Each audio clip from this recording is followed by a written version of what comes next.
In today's video, I want to show you the simple steps that will help your business stop drifting. So let me share with you some analogies that I've gained when I was working as a commercial flight instructor some years back. So here's something that most people don't know about flying. That on a typical commercial flight, the aircraft is planned off course for most of the journey. But that might sound a bit unusual to you when I say that it's planned to be off course, but it's not just a little bit off course for most of the flight. Remember, there's factors. Wind pushes it, weather pushes it, air traffic controllers move the aircraft around the skies, and yet every single one of those flights lands exactly where it was meant to be. So ask yourself, if your business has drifted where it's meant to be today, don't look at that as a failure. Look at it as a bit of normality. Because what separates a flight that lands, on target from one that doesn't isn't whether it's drifted, it's whether anyone has kept checking those instruments. And in today's video, that's what I want to talk to you about today. So look, if you can share the next 8 to 10 minutes with me, let me see, can I answer the problems that you might have in your business today? So I want to describe what this drift actually feels like, because I think a lot of people are living right now without actually having words for it.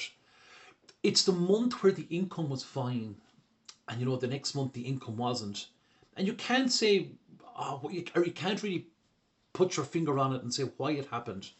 You're doing the same hours you were working 18 months ago for a return that doesn't match anymore. And it's that quiet feeling, usually about 11 o'clock at night when you're doing up the books, if you're self-employed, naturally enough, and you realise that the business really isn't quite the business that you'd set it out to be. It isn't the one that you built.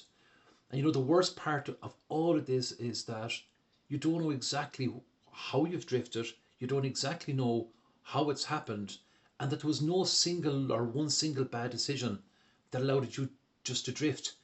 The truth is that the drift came along and it slowly but surely brought you there. So if that's you today, I want to be really clear before we go any further. That's not a character flaw. That's not a sign that you're not cut out for the business that you're in.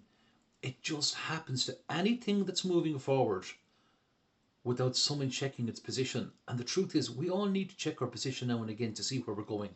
So let me give you 3 things that I learned as a commercial flight instructor that will help you map directly onto this, will help you get a fix to where you need to go. And the first is a flight plan. So every single flight, as you all know, has to have a flight plan before it takes off. You're given a destination, route, waypoints along the way. But here's the thing about the flight plan. It's not there because pilots expect to follow it exactly. It's there so that when the aircraft does drift, and it will drift, that there's something to measure the drift against. So without a flight plan, every deviation looks the same as every other deviation. So you can't tell a small correction from a genuine problem because you've got nothing to compare that with. Now let's take that into business. Most businesses don't have a plan either.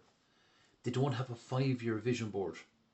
An actual working, measurable plan with checkpoints and waypoints, and without it, drift just feels like anxiety. But with it, drift becomes something that you can actually measure against and something that you can respond to. So the second thing that I'd like to share with you is, let's talk about the instruments. So with the pilots flying at altitude, especially in clouds or at night, they're trained or they're drilled on how to fly on instruments, how to read the instruments, how to interpret the information that they're receiving.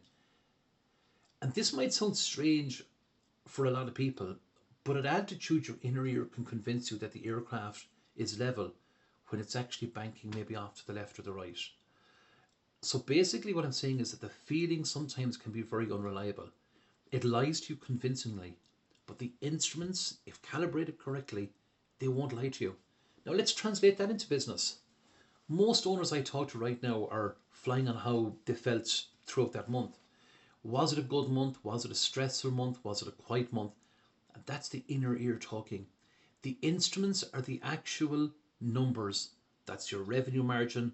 And these are the numbers of real conversation that's turned into paying work. So feeling will tell you a particular story, but the numbers that you have on your bank balance will actually tell you the truth.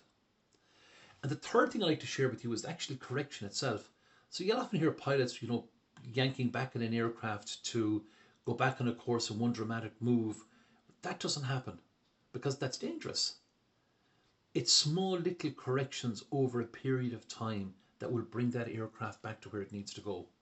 So instead of those small constant adjustments made through the whole flight, you in the back as a passenger don't really notice those things.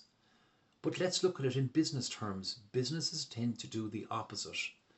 They ignore the drift for months, and then when panic sets in, they try to do everything at once with one big dramatic overhaul.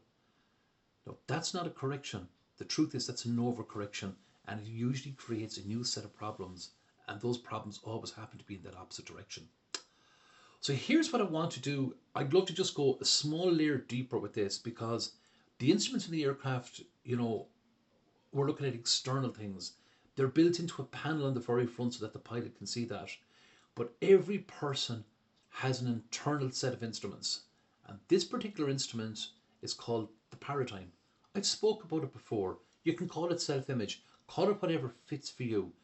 But it's the thing that has been quietly setting your course this whole time, whether you've ever checked it or whether you haven't checked it. And here's the part that catches most people out. That inbuilt instrument called the paradigm only helps if you actually take the time to look at it and to study it. Look at an aircraft with a perfectly good instrument panel. It can still crash. And the reason that can happen, sometimes not from pilot error, but sometimes that we haven't kept checking what our instruments have been telling us. Checking things regularly will get you out of trouble.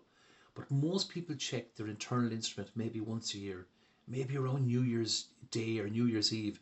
They'll make these fantastic resolutions, and they don't look at them again maybe until later on the year or the following January. That's the equivalent, truthfully, of a pilot checking their position once and then flying blind for the rest of the journey. Anyway, what does this mean practically to you? So here's what I'd actually do if I were you starting off in this week, and today being Monday or Tuesday, it's actually Tuesday today. So just pick one number in your business, just one. Don't take 5 or 6. Write it down on a particular spreadsheet. Look at the metrics. Ask yourself, could revenue be booked in? Could there be genuine sales conversations had with different people? Ask yourself, what is the most honest thing that you can do for your business today? And check it not alone daily, but check it weekly. Maybe check it on the same day each week. Do it the exact same way a pilot would check their waypoints. And that one habit will help you to stop drifting off on a major deviation from where your business needs to be. Look, all our businesses can deviate. Mine deviated. But from the mentorship that I received, I was able to look at changing the small things. I was with a friend of mine during the week, and the gentleman was a counterintelligence officer with the US Army. And he said to me, when he would be researching things or looking into things, he would always look and say, what are the small things that are going on in a particular situation? It's the small things that make the difference, not the big things. Change small things a bit at a time and try and stop your business from drifting. I just want to take the time to say thank you for watching this video. I hope it's been some help to you today. If we can help your business in any way, you can join us on our free 5-day challenge. I'll add the link below later on, and between now and then, have a great day. You can DM me if you need me. Just send me the word ready, and I'll come back on to you with a message. And as I said, between now and then, have a great week. God bless, and do your best to stop drifting in your business. Thanks again.